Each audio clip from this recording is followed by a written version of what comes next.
programa de hoy lo vamos a dedicar a un solo tema, como siempre, pero este le toca a usted, me toca a mí, le toca a nuestros invitados. La defensa del consumidor. Pero muchas veces uno se pregunta, si esto de la defensa del consumidor es toda una gran entelequia así que se ha armado para hablar y decir, bueno, se protege a la gente desde el derecho, desde algunas oficinas públicas. ¿Usted se siente protegido como consumidor? Claro, usted me dice, bueno, tengo tantos problemas. Días pasados entré a una de las páginas de internet de uno de los organismos públicos de defensa del consumidor y me encontré con algo muy interesante. Dice, lo que usted debe saber como consumidor. Y dice, es deber del consumidor leer todo el contrato antes de firmarlo, ya que el mismo representa una obligación a cumplir. Chocolate por la noticia. Cuando usted firma un contrato, en general lee. Pero claro, cuando usted pide y va a cualquiera de las casas que le venden una línea de teléfonos, ¿y qué hacen? Le hacen firmar una cantidad de páginas. Y yo les traje acá, usted esto lo debe haber visto y lo veo yo también. Fíjese si usted cuando va a comprar un teléfono mira y lee todo esto y después dice, no, mire, yo no estoy de acuerdo, no entiendo de esto. Claro, eso no pasa. Y cuando usted firma o compra un auto y le hacen firmar, ¿qué hace? Asegura. Entonces, claro, yo vi en mi estudio, pedí las pólizas de seguros de los autos y me encontré con esta enorme cantidad de cláusulas, 31 páginas, donde la compañía establece las relaciones entre ellos y nosotros. Yo digo, ¿alguien leyó mi estudio esto? No, por supuesto, se firma. ¿Y cómo firmamos sin leer todo esto? Y por confianza con el productor de seguros. Entonces dije, bueno, vamos a hablar de este tema porque realmente parece ser que hay ciertas cosas que son contradictorias. Invité a dos personas que una de ellas, Patricia Bacanar Baja, es una de las pioneras en el tema de la defensa del consumidor en nuestro país. Y pasó por una cantidad de asociaciones de consumidor, creó la conciencia de que hay que defender al consumidor, fundamentalmente en aquel momento en que se privatizaron las empresas públicas. Y ahí empezó esto. Y entonces le dije, Patricia, ¿nos acompañás? Y la doctora María Laura Estigarribia es chaqueña, no la vamos a confundir, chaqueña, connotaciones políticas de ningún tipo. Es profesora de la Universidad del Nordeste desde hace muchos años y acaba de publicar un trabajo que le permitió, o fue por el cual se incorporó a la Academia de Derecho de Córdoba, respecto de la defensa del consumidor. Y dije, vamos a unir en la academia la práctica y la política para ver realmente cómo podemos hacer para que usted y yo estemos protegidos en serio. Primera pausa y enseguida nos dedicamos al tema. La defensa del consumidor es una dirección general que depende del gobierno de la ciudad, donde se atienden los reclamos de los consumidores que en su relación de consumo o por el simple hecho de consumir han tenido alguna dificultad, la prestación de servicio ha sido defectuosa, el producto se lo ha entregado dañoso y como no tienen una respuesta en la empresa, concurren a este ente en busca de algún tipo de solución. Mensualmente tenemos alrededor de 900 y 1000 denuncias en defensa del consumidor de la ciudad. Vale aclarar que nosotros tenemos defensa del consumidor en la ciudad en Esmeralda y Corrientes, Esmeralda 340, donde tenemos en el horario de 9 a 18:30 corrido, y también tenemos descentralizado en toda la ciudad, en los EGPs, la atención y toma de denuncia y audiencia de conciliación de defensa del consumidor.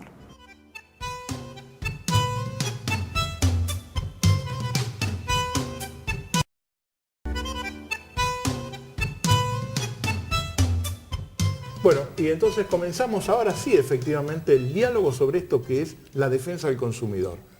Patricia. Bueno, a mí me gusta hablar mucho de ciudadano consumidor, ¿no? Porque antes que nada somos ciudadanos y en tanto somos y tenemos la posibilidad de comprar bienes o servicios, somos consumidores. Y efectivamente se trata de proteger a un sujeto, en este caso todos nosotros, en una relación desigual que existe entre quien va a comprar o contratar un servicio por la incapacidad y la imposibilidad de conocer todas las complejidades, toda la información, etcétera, etcétera, de quien le va a vender o prestar o contratar. Entonces, ahora, esto está circunscrito a algún tipo de bienes, ¿no es cierto? Porque si yo voy a la todo, carnicería todo, y compro carne... todo. ¿Todo? Todo, desde que te levantás hasta que te acostás, sos un sujeto, un ciudadano que estás permanentemente tomando o definiendo conductas de relación de consumo. Con No, diferentes yo me sectores. refería al tema de estar en inferioridad de condiciones. A eso. No, igual porque vos no sabés, por ejemplo, si esa carne que te venden de ternerita es ternerita o es de novillo, porque bueno, para eso también es importante tener los instrumentos y las normas que frente a ese engaño que no sea así, protejan y tenga el ciudadano donde hacer su reclamo. O sea que básicamente es poder defender un derecho de alguien que efectivamente tiene una condición desigual respecto de quien le brinda un servicio o le vende un bien. Y de eso se trata la Ley de Defensa del Consumidor y de eso se trata también un Estado que esté presente protegiendo a los sectores más vulnerables, el eslabón más débil, en este caso, los consumidores. Tus primeros conceptos.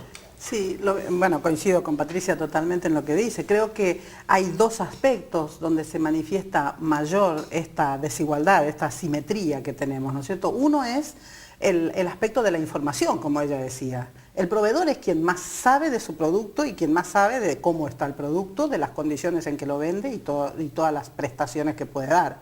Y por otro lado, esto que decías al principio, el proveedor es quien predetermina todas las cláusulas contractuales. Por tanto, es él quien sabe qué es lo que está exigiendo y este consumidor en general está sujeto a el viejo adagio, lo toma o lo deja.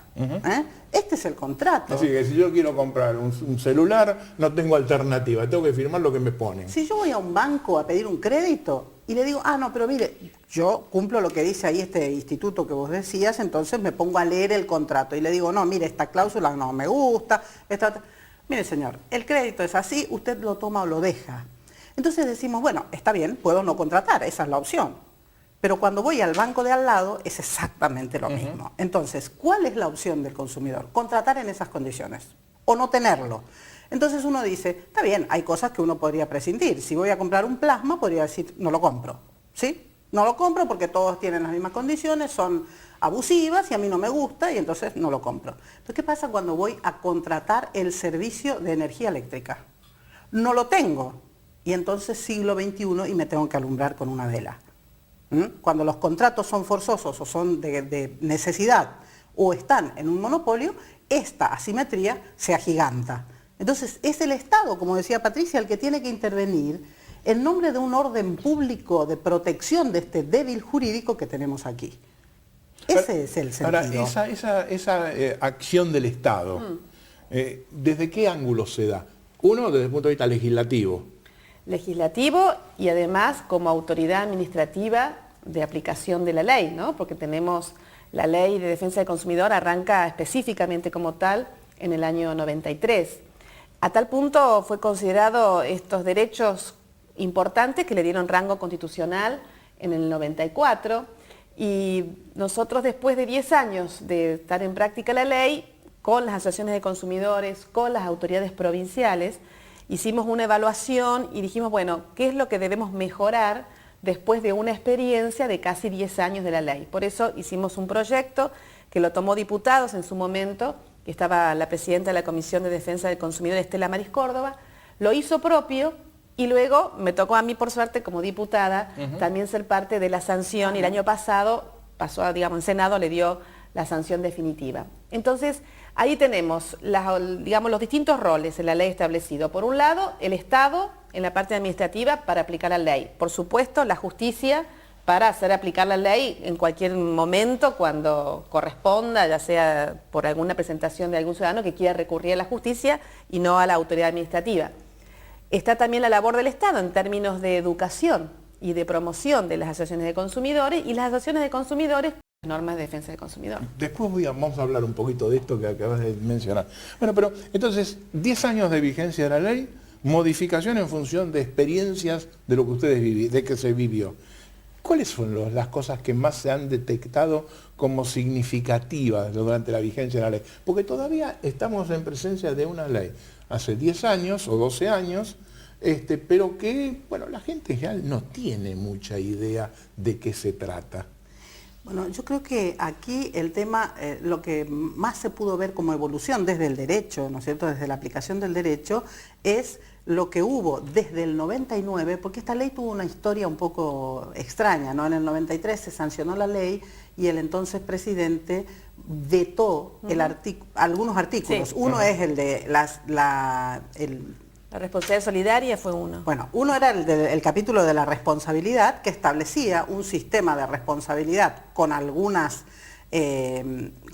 tintes protectorios en favor del consumidor, y ese fue vetado. Entonces, si había un problema de responsabilidad por un producto defectuoso o por un servicio mal prestado, a la larga el consumidor tenía que ir al Código Civil para reclamar por los principios generales de los daños, ¿no es cierto? Sin embargo, esto en el 99 fue, mediante la ley 24999, fue incorporado a la ley. Y a partir de ahí se dio una evolución interesante, porque el sistema que establece la ley es de una responsabilidad objetiva, es decir, la responsabilidad se le adjudica a toda la cadena de fabricación, distribución y comercialización de productos o servicios en forma solidaria. ¿Esto qué quiere decir? Que el consumidor le puede reclamar a cualquiera de la cadena el total del daño, y ellos después tendrán que reclamarse entre ellos. Me estás hablando demasiado como abogada.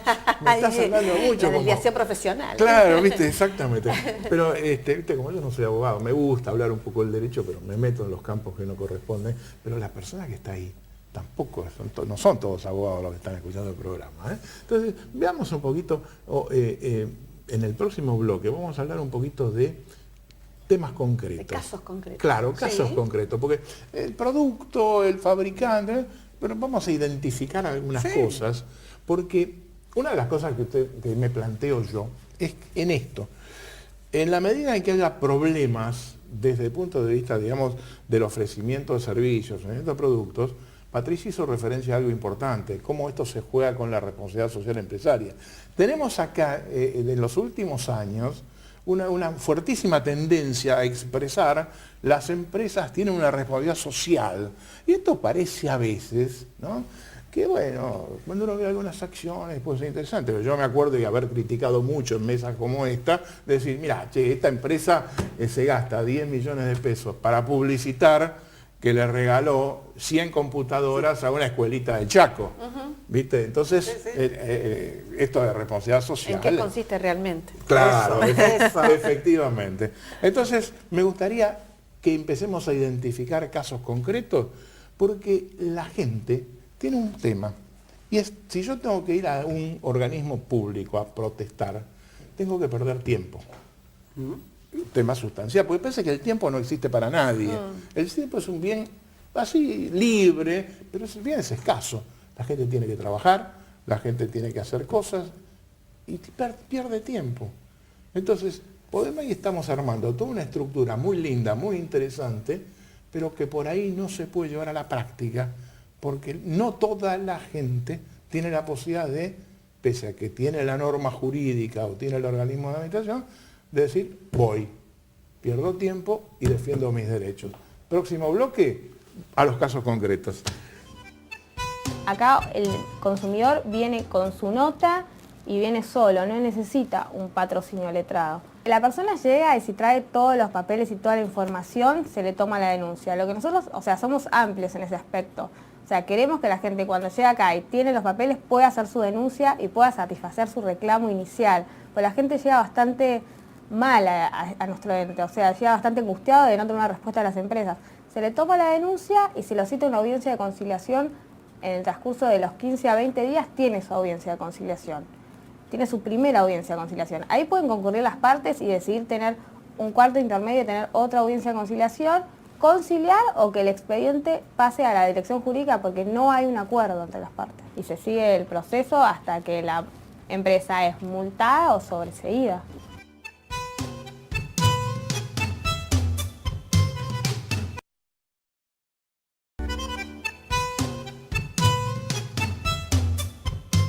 Seguimos hablando entonces esto de cómo se defiende usted, yo, los consumidores, frente a distintas circunstancias que se nos dan en el mercado, cuando compramos servicios, cuando compramos productos, etc.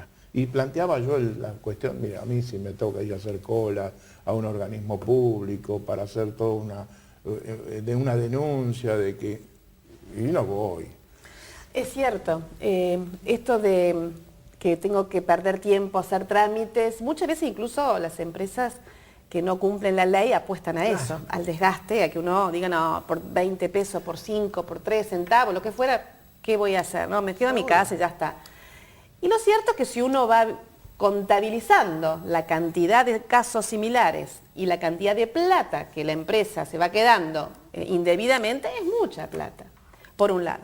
Ahora, yo creo que en estos años también se ha avanzado bastante y hay mayor presencia de los organismos de defensa del consumidor, tanto nacionales como en las provincias. De hecho, en la provincia de Buenos Aires, por la ley, cada municipio tiene la facultad de aplicar la defensa del consumidor. Ahora, es importante destacar por qué es importante que uno vaya y haga la denuncia si le pasó algo. Porque en la experiencia que tuvimos nosotros en la subsecretaría, cuando venía un consumidor y nos decía, mira, en mi tarjeta de crédito, en mi resumen, me vino un cargo que yo nunca pedí, un seguro, un cargo por incumplimiento, situaciones que no estaban contempladas por la ley. ¿Te estás refiriendo al resumen de la tarjeta de crédito? Resumen de tarjeta de crédito. Me quieren cobrar 8 pesos por un seguro que yo no pedí nunca. Y quiero que me lo devuelvan. Entonces, bueno, va a la autoridad de aplicación, tiene que llevar una fotocopia de resumen, llama a la otra parte, tratan de que llegue un acuerdo, que le devuelva, etcétera, etcétera. Pero cuando nosotros recibíamos esta denuncia, nosotros decíamos, esta situación que le pasa a José Pérez la debe estar pasando todos o muchísimos más consumidores que ni se fijaron, ni saben, y por ahí son de aquellos que dicen, no tengo tiempo, 8 pesos, bueno. ¿Qué puede hacer la autoridad de aplicación? ¿Qué hacíamos nosotros? Dictábamos una medida cautelar colectiva, donde le ordenábamos a ese banco que cesara esa conducta, no solamente con José Pérez, sino con todos los que estuviera haciéndola, y que nos acreditara que lo había dejado de hacer y cómo lo había hecho. Por eso es importante que cuando uno piense tiene un problema, no solamente lo piense en términos individuales, y ahí vamos a un concepto diferente, no del consumidor rey del mercado, no, estamos hablando de un ciudadano, consumidor solidario con el conjunto que no conoce las leyes, que no tiene los recursos, el acceso a la información, y que frente a un caso que le suceda pueda servir para que esa conducta termine de ser puesta en práctica para todos los consumidores. Y que hay. Ahora, eso está partiendo de una premisa, tu ejemplo es excelente, pero parte de una premisa que es fundamental. Tiene que existir Estado. No, absolutamente. Si no hay Estado es muy complicado. Y existir Estado significa Goliat. Funcionarios con claridad mental para actuar. Sí, yo creo que sí, pero bueno, se va avanzando, Por eso también en esa especialidad que tiene María Luisa, que es de contratos de adhesión, efectivamente, ahí se ve muy claramente la desproporción, la desigualdad entre la empresa y el consumidor, que por eso le da el contrato y firme. No es cierto que pueda entre las partes cambiar las cláusulas, de ninguna manera. Por eso es importante la presencia del Estado para evitar las cláusulas abusivas, para evitar las cláusulas no claras, oscuras. E incluso la ley plantea que ante una cláusula abusiva que uno nos parezca, puede ser decretada nula en la justicia, ¿no? Y ese es un tema también importante. Usaron ustedes, y ahora yo tengo que volver sobre mis pasos, ¿no? Porque le decía recién a María Laura en el bloque anterior, espera un poquito, vos sos abogada, bajemos la cosa, pero ahora voy a usar yo. No, como abogados o como abogadas, ¿qué es eso de las cláusulas abusivas? ¿Qué significa? Bueno, es toda cláusula que pone que amplía los derechos del proveedor o reduce los del consumidor, ¿no es cierto? Dame ejemplos. En forma, digamos, inequitativa. Por ejemplo, una cláusula que diga que el proveedor podrá rescindir el contrato unilateralmente, y no le da la misma posibilidad al consumidor. O una cláusula, como decía Patricia, esas cláusulas oscuras, cuando dice que los intereses se calcularán por el sistema no sé cuánto de acá, de allá, de qué sé yo, enrolla tanto que la verdad el consumidor no lo entiende. Así como vos me decís que no me entienden porque yo soy abogada, los economistas, Dios me libre, cuando se ponen a escribir, ¿no? Tremendo. Así que terrorífico. Entonces, en general, un consumidor común, cuando lee un contrato de banco, no entiende qué le dice de cómo le van a cobrar los intereses, ¿sí o no? Sí, sí. Muy bien, entonces esto que decía Patricia, de que eso es muy importante, que ante una cláusula abusiva uno puede ir ante un juez, Y es importante que el consumidor sepa que el juez puede anular solo la cláusula y dejar vigente el contrato, porque si no hay gente que dice, no, yo no quiero perder este contrato, por tanto no voy a reclamar. No se preocupen, porque se puede declarar nula esa cláusula, una o dos o tres cláusulas, y el contrato seguir vigente, conservar el contrato, y el juez, si hace falta, integrar ese contrato de acuerdo a principios establecidos, que los principios de interpretación clásicos, la buena fe y todo eso siguen vigentes, pero hay principios específicos en la contratación predispuesta, en la contratación esta de adhesión, como por ejemplo, uno muy importante es el principio de interpretación contraproferente, es decir, en contra de quien predeterminó el contrato, porque él tenía la obligación de ser claro y no lo fue, por tanto, todo lo que sea oscuro en su contra. Para esto no está revelando, tomemos el caso, por ejemplo, de los servicios públicos. Sí. En el caso de los servicios públicos, yo tengo entes reguladores. Sí. Y los entes reguladores deberían, por lo menos teóricamente, actuar sobre los contratos y una supervisión respecto a los contratos de los entes. Entonces, ¿qué quiere significar? ¿Que los entes reguladores no funcionan? No, esto a ver, una cosa son los servicios públicos que además tienen sus marcos regulatorios propios y tienen las condiciones y requisitos por ser monopolios naturales, en muchos casos tienen la obligación de contemplar ciertos requisitos mucho más estrictos que los demás porque están en competencia y uno puede elegir. El organismo de regulación y control es el que debe velar porque el contrato no tenga todas estas cuestiones de abusividad, de oscuridad, porque además el consumidor no tiene la opción de irse a otra compañía de luz o a otra compañía de agua. Entonces es mucho más fuerte la presencia ahí del Estado. Estamos hablando para además otros contratos de otros servicios donde hay competencia, donde hay varios oferentes, pero aún así tienen que respetar estas normas, estos derechos, estas cláusulas de tipo. Hay una que se incorporó ahora muy novedosa, que da cuenta también de la diferencia y la abusividad de las empresas, porque vos fíjate, a vos te llaman por teléfono o vía computadora, te dicen, ¿quiere tal servicio? Está buenísimo, baratísimo, bla, y dice, bueno, está bien, ¿usted cómo tengo que hacer? No, deme su nombre, su número de documento, y usted por teléfono me dice, sí, estamos de alta en el servicio, o apriete Enter, tiene el servicio de Internet. Ahora, vos te querés terminar con ese servicio, querés desvincularte, querés descontratar, pero te piden el ADN cuando mínimo, tardás 2 o 3 meses y seguís pagando. Lo que hemos incorporado en la ley es esa igualdad de oportunidades y de posibilidades y derechos. Si la empresa me da a mí la posibilidad de que yo dé mi alta a ese servicio, lo contrate vía telefónica, vía una tecla, bueno, tiene que ser el mismo procedimiento para que yo lo dé de baja y me desvincule de ese servicio. Entonces la empresa va a tener que cuidarse de qué manera ahora le permiten al consumidor contratar y que sea la misma manera de irse de ese servicio. Y una cosa que dijo recién Patricia que es muy interesante. Es cierto que los servicios públicos tienen esta aprobación previa de sus contratos por la situación particular de monopolio. Sin embargo, por si acaso, la ley tiene un artículo en el tema de cláusulas abusivas que dice que esta aprobación de los entes reguladores no hace, no hace a la validez plena de las cláusulas. Si el juez detecta que la cláusula es abusiva, igualmente puede decretar la abusividad aunque esté aprobada por el ente regulador. ¿Y eso lo puede hacer también el organismo de aplicación nacional o de la jurisdicción? No, el cuestionamiento en la justicia jurisdiccional, como dicen los técnicamente, tiene que ser la justicia, la que declare nula. Nosotros podemos sancionar, digamos, la autoridad por la cláusula nula y ellos pueden apelar y después lo confirma la justicia, pero para quitar una cláusula de un contrato tiene que ser la justicia. Bueno, tenemos que hacer otra pausa, pero después quiero ver qué pasa en el interior, qué pasa en el Chaco, por ejemplo, y qué pasa en otros rubros que no son tan habituales. Si yo contrato con un banco caja de seguridad, me tiene que responder y cuando hay un robo, el banco dice, no, yo no tengo nada que ver. Vaya pensando ejemplos usted también, porque creo que hay mucho, esto por supuesto no lo vamos a terminar hoy, pero por lo menos vamos a abrir un esquema para que podamos entrar a discutir cómo el ejercicio del derecho al consumidor se puede ir mejorando paulatinamente. Aproximadamente tenemos un promedio del 75% de arreglo en la etapa de conciliación. Si no se llega a un acuerdo es porque o la empresa considera que el reclamo del consumidor no es legítimo, o porque el consumidor mismo está agotado de que la empresa no satisfaga su reclamo y quiere que a la empresa se la multe como un modo de decir, o sea, si haces las cosas mal se te va a multar y no me interesa que me resuelvas mi problema. El rubro más denunciado es telefonía celular, medicina prepaga, electrodomésticos, pero al mismo tiempo vale aclarar que si bien telefonía celular es el rubro más denunciado, es el rubro donde más se llegan a acuerdos antes de la conciliación y en la conciliación. Ellos me conectan un día y al otro día me dejan sin tono y tengo que decirle a un vecino que me descuelgue.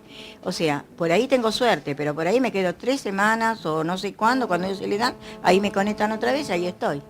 Así. Bueno, es un problema con una alarma, la empresa que tiene alarmas, y por el cambio de tecnología, el costo me parece sumamente excesivo.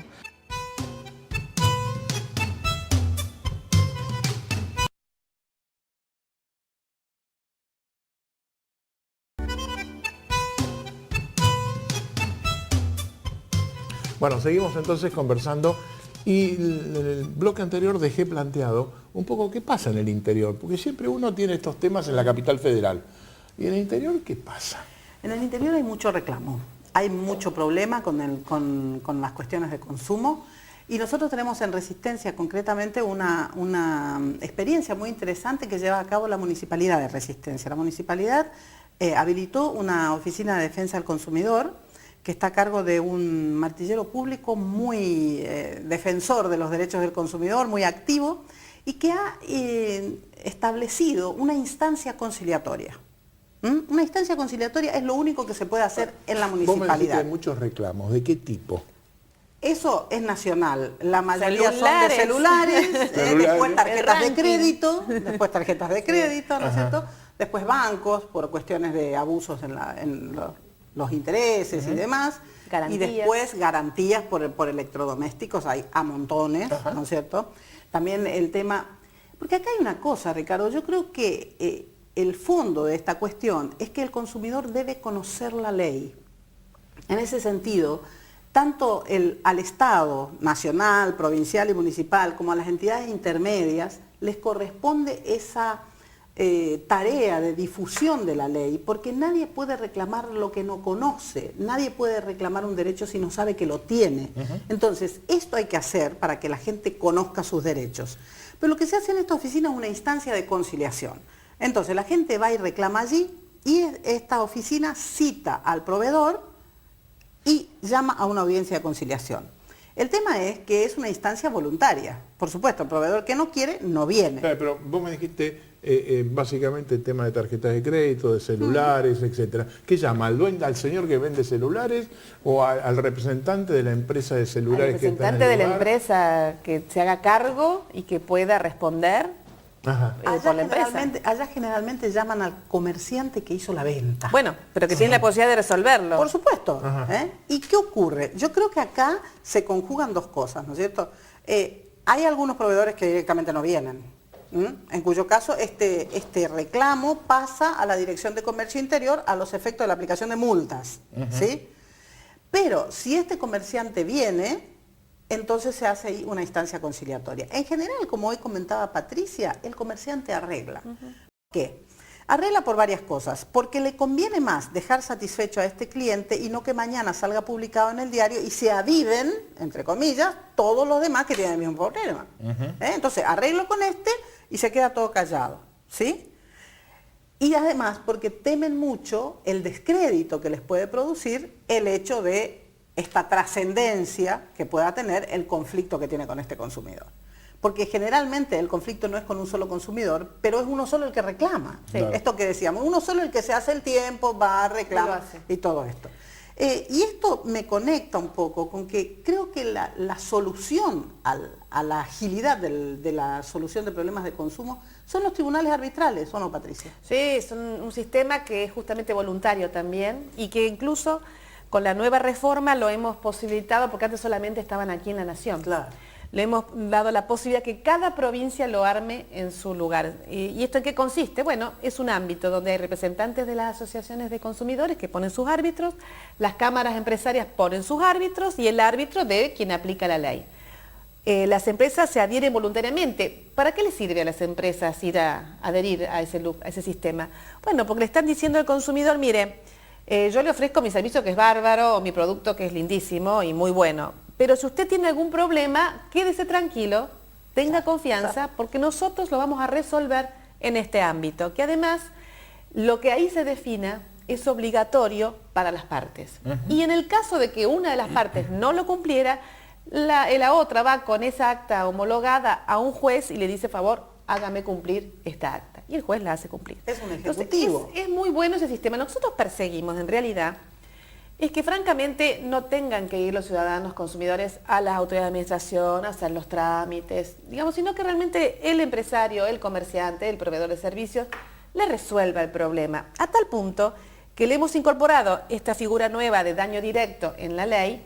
Porque ¿qué pasaba? Como decía María Luisa, si el consumidor no consigue la conciliación en la sede administrativa, va a multa y él se queda con su problema y no va a ir a la justicia por 200, 300, 400, no consigue abogado, ni mucho menos. Bueno, entonces nosotros que hemos incorporado una figura que se llama daño directo que le permite a la autoridad de aplicación, si no hay conciliación y efectivamente hubo una infracción a la ley, ese perjuicio ocasionado además puede ser cuantificado, no daño moral y lucro cesante, nada de eso, sino que puede ser cuantificado la reparación del televisor que no le hizo, que está en 200, 300 pesos, etcétera.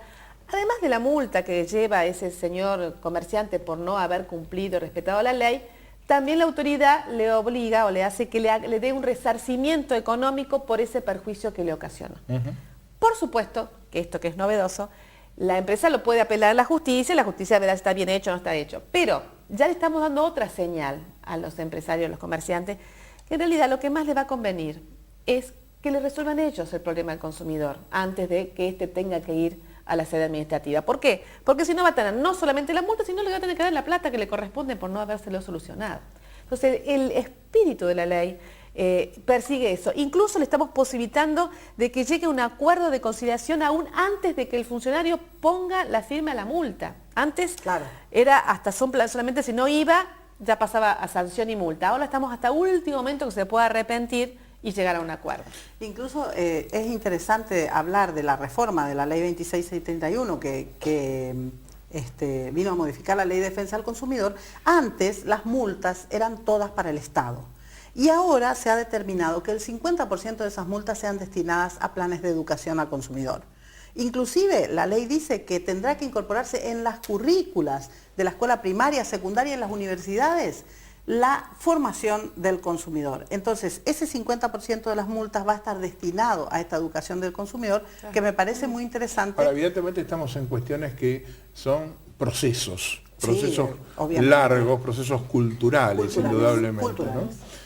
La experiencia de otros países vinculado con esto, ¿cómo es? Bueno, en España, por ejemplo, el sistema arbitral de consumo funciona fantásticamente y llegan a la justicia solamente aquellos casos que sean de millones de euros, una cosa así, donde haya mucho por discutir, o un daño colectivo, como fue en su momento el aceite de colza y demás, ¿no es cierto? Todo lo demás se resuelve en el ámbito arbitral, que incluso tiene hasta un determinado monto, que también lo incorporó la ley nuestra, que tiene un solo árbitro, es el árbitro del Estado. Para los pequeños montos es una cosa muy sencilla. Está el reclamo, se cita al proveedor, que si está adherido al sistema de arbitraje de consumo, tiene obligación de venir, o sea, es una garantía más que le da al consumidor de que va a venir, y si no, se lo invita a venir. Hacen esa audiencia, pueden llegar a una conciliación y si no llegan, el árbitro tiene un plazo muy pequeño para dictar el laudo arbitral y eso se considera como una sentencia. Y tiene la posibilidad, como dijo Patricia, de ejecutarse si no se cumple. Pero ¿ustedes creen que esto de los tribunales, estos arbitrales, que desde el punto de vista, digamos, operativo parece ser excelente, va a tener rápida difusión, rápida Es un tema cultural, es un tema de cambio de mentalidad, pero en la medida que sepan, sobre todo los actores más vinculados a los proveedores de servicios de bienes, ¿no?, que es una ventaja para ellos, que es un mecanismo que les resuelve los conflictos y que los favorece también, esos términos yo creo que van a ir adhiriendo.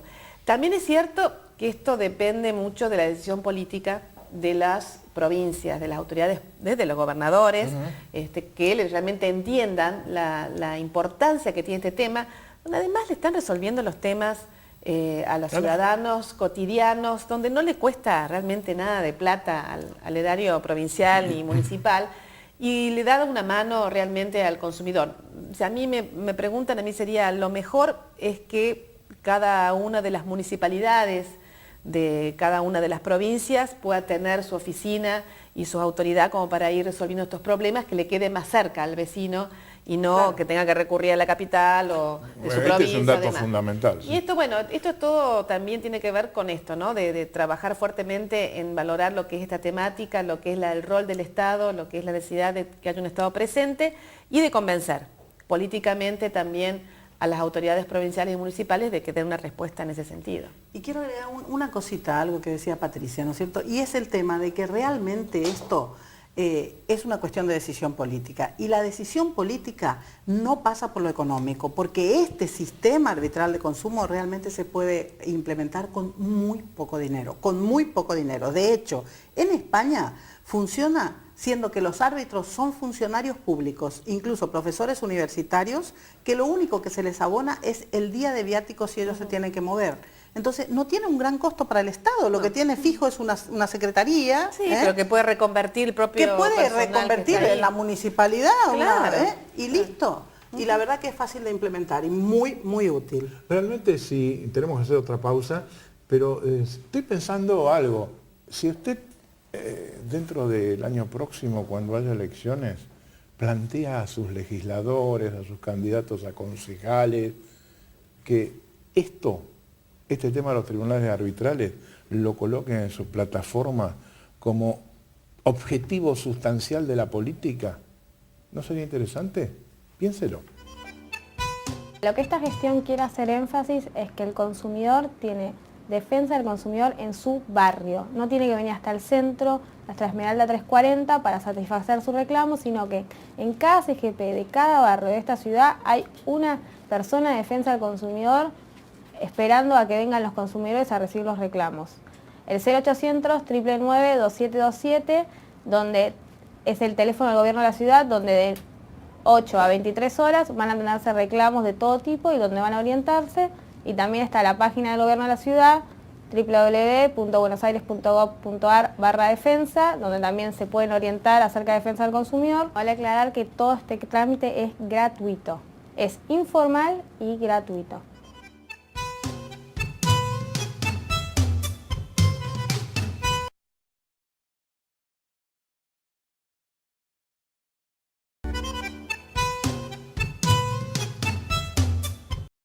Y empezamos así nuestra última parte del programa ya, con la presencia de Patricia Vaca Narvaja y María Laura Estigarribia, que se han dedicado desde muchos años atrás a analizar todo este tema de la defensa del consumidor. Y bueno... María Laura, yo le decía María Luisa todo el tiempo. Cambio los nombres siempre, María Laura, así que no te preocupes. Sí, hay un tema que me parece también importante, como decía María Laura, ¿no? De los ciudadanos que no conocen sus derechos. Para mí es que cuando uno tiene duda de lo que realmente le están informando, le está diciendo la empresa, y nos ha pasado muchísimo con las prepagas, con los tiempos de carencia que no existen, si uno tiene dudas, aunque sea llame por teléfono a los organismos que tienen los teléfonos de orientación, que no significa trasladarse, sino buscar si realmente la duda es cierta o no, si tiene algún derecho o no, o lo puede ejercer. Y la otra cosa que... ¿Funcionan los teléfonos esos? Sí, yo creo que funcionan. El gran tema es que vos querés hablar con un proveedor y te llamás por teléfono y después de 2 minutos, 3 minutos, 10 minutos decís corto y con una bronca bárbara. Hay algunos que funcionan mejor que otros, pero si nosotros también como ciudadanos, si vemos que no funciona, no presionamos, exigimos y nos quejamos de que no funciona, van a seguir no funcionando. Pero yo creo que hay que apostar a que realmente lo hagan. Y la otra cuestión que me parece importante es que toda aquella publicidad que nos den en folletos y demás, todo lo que nos prometen en la publicidad se llama, la publicidad forma parte del contrato, es decir, de la obligación de cumplir. Y en esto a qué voy, muchas veces las ofertas Las ofertas que aparecen, publicadas, dice, tengo la carne a tanto, y cuando voy no hay, lo siento mucho, usted lo publicó. Me lo tiene que dar. Entonces me lo tiene que dar, o incluso en la góndola mismo, hay una oferta que no está más, o sacan la oferta, y si está el cartel y no quedó nada, le tienen que dar ese producto o similar en ese precio. Pero te engañan, ¿sabes por qué? Porque te ponen la oferta hasta agotar el stock. Sí. No, bueno, y con eso ya... pero tienen que decir cuánto es el stock. Sí, te lo dicen también. Y tienen que ver, porque ahí justamente una cosa es que cuando uno llega a las 9 de la mañana ya no hay más. Claro. Entonces ahí hay que intervenir la autoridad, que tiene que decir, muéstrenme que en esa media hora que Vendió abrió, 4.000 vendió todo. unidades. Entonces digo, esto también es importante, porque si no, evitamos que nos estén engañando. Claro, eso me lleva un poco a que también cuando tengo autoridades que funcionan, por ahí el tema es que cuando se ve eso, la autoridad ya se ubique como consumidor y vaya a verificar. Seguro. Porque esto es seguro. fundamental, ¿no es cierto? Bueno, pero esto que decía Patricia es importante. Yo creo que el cambio cultural que hay que hacer aquí es el de que el consumidor en general, consumidores somos todos, decía Kennedy, ¿no es cierto? Es el individuo común, tenga conocimiento de sus derechos, pero hay un pasito más que dar, que es el de la participación. Esta participación basada en esta solidaridad de la que ella hoy hablaba, pensando que yo no estoy reclamando solo por lo mío, sino que estoy reclamando por el derecho de un grupo, de un colectivo que somos los consumidores, ¿no es cierto? Y vos me decías en la pausa el tema del tiempo compartido. Bueno, ese era un caso de ventas fuera del establecimiento mercantil, porque llamaban por teléfono y decían, usted fue seleccionado para una cena que le va a brindar la compañía tal. Entonces la gente fue toda a cenar, por supuesto. Esto en el Chaco, pero acá también pasa. Pasó, Esto pasa, tuvo un auge bárbaro, después esto, se bajó sí, un poco. ahora está un poco Lo pusimos menos, en ¿no? caja. Claro.